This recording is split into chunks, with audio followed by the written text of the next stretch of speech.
ડીસા તાલુકાની સરયુનગર ગ્રામ પંચાયત ઉપસરપંચ ચૂંટણીમાં ગેરનીતિના આક્ષેપો। ટીડીઓએ વિવાદનો પાડ્યો પડઘો। ચૂંટણી વિધિવત હોવાથી વિવાદ નિરાધાર હોવાનું સ્પષ્ટતા। સરયુનગર ગ્રામ પંચાયતમાં ઉપસરપંચની ચૂંટણીને લઈ ભારે વિવાદ સર્જાયો છે। ચૂંટણી દરમિયાન બંને પેનલમાં 4 સભ્યો હોવાને કારણે ચિઠ્ઠી ઉઠાડી ઉપસરપંચ પસંદ કરવામાં આવ્યો હતો।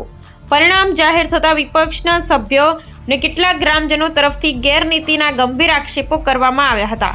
આક્ષેપ કરવામાં આવ્યા હતા કે ચૂંટણી અધિકારીઓ સામે પક્ષ સાથે મળચડત કરી ચિઠ્ઠીમાં નિશાન બનાવી દીધું હોવાનું જણાઈ રહ્યું છે। સમગ્ર મામલે ગ્રામજનોએ તાલુકા વિકાસ અધિકારીને ઉગ્ર રજૂઆત કરી હતી।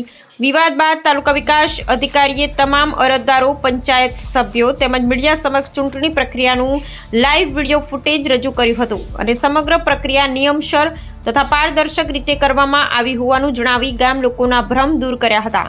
ચૂંટણી અધિકારી ભરતભાઈ ચૌધરીએ જણાવ્યું કે ઉપસરપંચની ચૂંટણી સંપૂર્ણપણે પંચાયતી રાજ અધિનિયમ મુજબ તેમજ નિયમિત રીતે કરવામાં આવી છે। તમામ આરોપો ખોટા અને ખોટી સમજના આધાર પર છે। દરેક પગલું વિડીયોગ્રાફી કરવામાં આવ્યું છે, જેને આધારે કોઈપણ પ્રકારની ગેરનિયમતાની વાત અસ્તિત્વમાં નથી। ગામમાં હજુ પણ ચર્ચાઓ ચાલી રહી છે। જો કે ટીડીઓ અને ચૂંટણી અધિકારી દ્વારા રજૂ કરેલા સ્પષ્ટ સાક્ષ્યો બાદ સ્થિતિ ધીમી પડી રહી છે। અહેવાલ જયંતિભાઈ ઠક્કર એમડી। નામ ઝેરુકસિંહ તેજાજી છે। અમે આજે મારી સરયુનગર પંચાયતની પહેલી ફેરી ચૂંટણી હતી, ડેપ્યુટી સરપંચની ચૂંટણી હતી તારીખ 15/7/2025ના રોજ ને 11:30 વાગે અને એ લોકોએ સરપંચની ડેપ્યુટી સરપંચની ચૂંટણી કરી।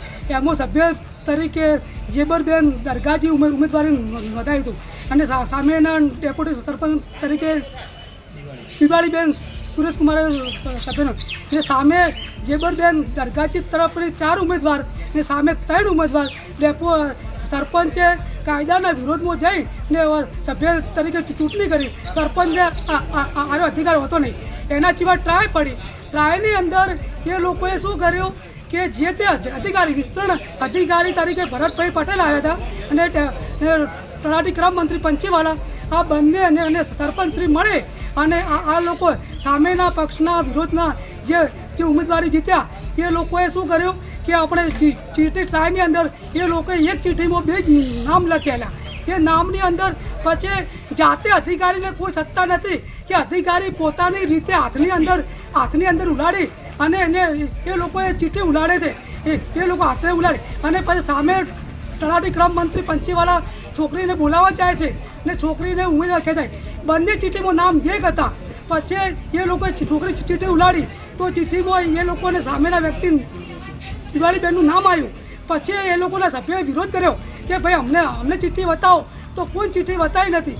એ લોકોને બધા સભ્યોને ધમકાયા કે ભાઈ પછી અમે ગામના લોકોએ વિસ્તરણ અધિકારીને પકડ્યો, કહેર્યો કે ભાઈ ઉભા રહે, કે ભાઈ એની કાયદાનો હનન કર્યું, ખોટું કરી જવાબ આપ, તું ફરીથી કરાવ। તો એ લોકોએ પંચીવાળાની ગાડીમાં બેસી ને એ લોકો ત્યારથી 12 વાગે નીકળી ગયા।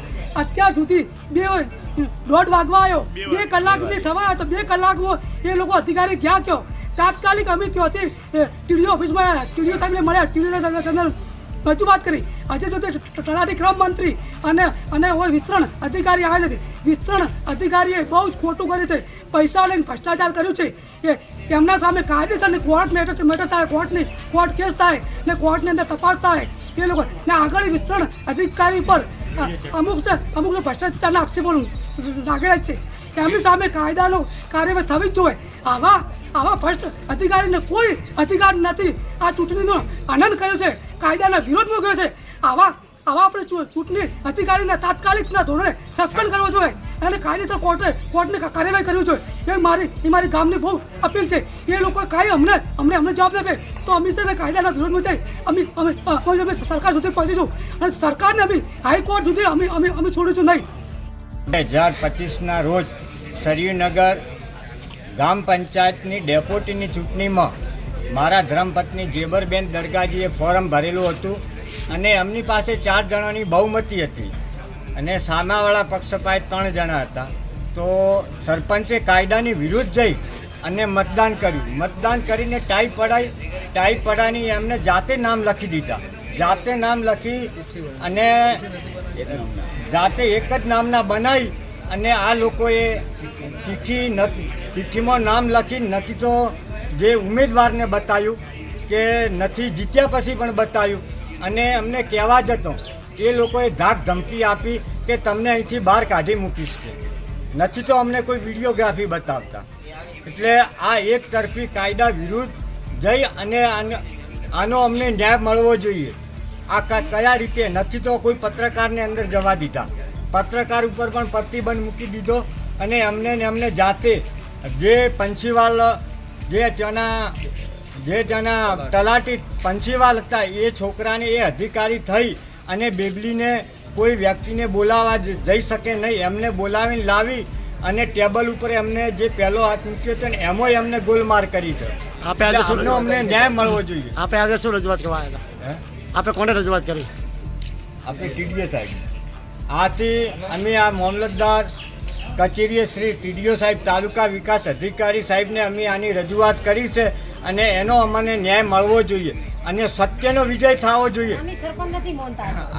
ને આ સરપંચે આખા ગામના વિરુદ્ધ જઈ અને ખોટું કર્યું છે એ અમને ગામને માન્ય નથી.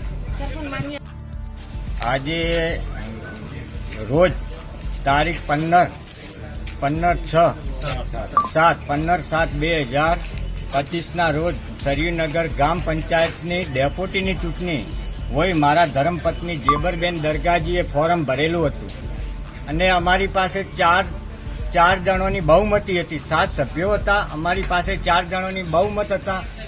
બહુમત હોવા છતાં સરપંચે બહુમતના વિરુદ્ધ જઈ. મારું નામ જેબરબેન દરગાજી. અમારે સરયુનગર, ગંગાનગર, વીડી આ 3 ગામોનું સરપંચ બનાવ્યા હતા. એટલે સરપંચ બનાવ્યા એટલે અમે 4 જભીઓ હતા અને હોમે 3 હતા. એટલે સરપંચનું વોટ ચો આવતું હતું એટલે સરપંચ વોટ કરીને અમારું મતદાન તોડાઈ નાખ્યું. ટાઈ કરી એટલે તોડી નાખાયું. ચીઠી નાખીને ચીઠીમાં ટીચર કર્યું, ચીઠીઓ ફેદી નાખી જે એને અમને નામ બતાવી નથી.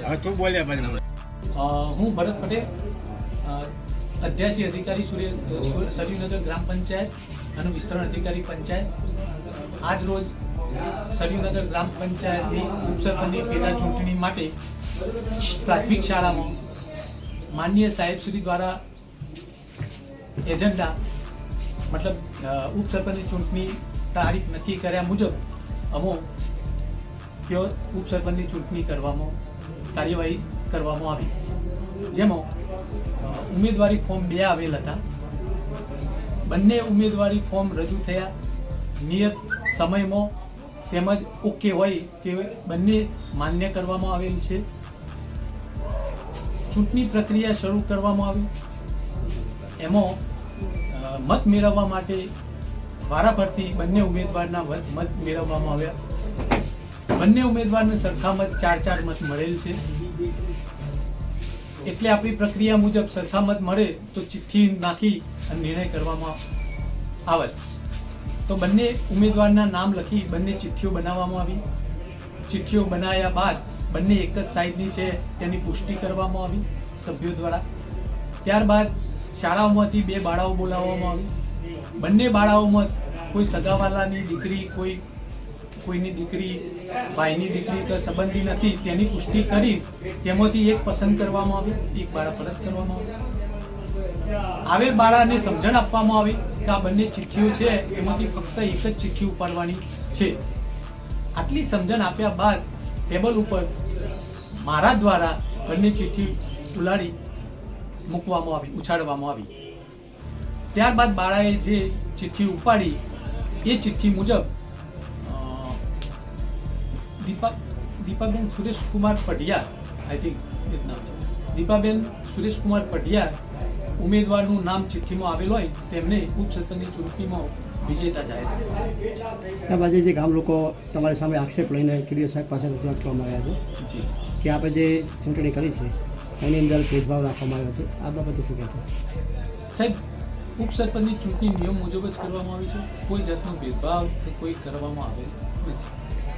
બે જે આપણે ચિઠ્ઠી ઉલાડી 2 ચિઠ્ઠીઓ બતાવી હતી. એક ચિઠ્ઠી આપણે બતાવી છે, બીજી ચિઠ્ઠી આપણે જે સભ્યો છે ચૂંટાયેલા એમને બતાવી નથી. જેને લઈને તેઓ આક્ષેપ કરે છે. બરોબર છે, એમનો એ બધા બહાર હોય એટલે એમને ખ્યાલ ના હોય. સભ્યો બધા હતા, હાજર જ હતા. જે સભ્યો હતા એમને બંને ચિઠ્ઠીના નામ લખેલા છે, બંને બતાવેલા છે, એનો વિડીયો બી છે. અને ગ્રામજનો જે રજૂઆત કરવાયા એમને ટીડીઓ સાહેબની સમક્ષ આખો વિડીયો બતાવવામાં આવેલ છે.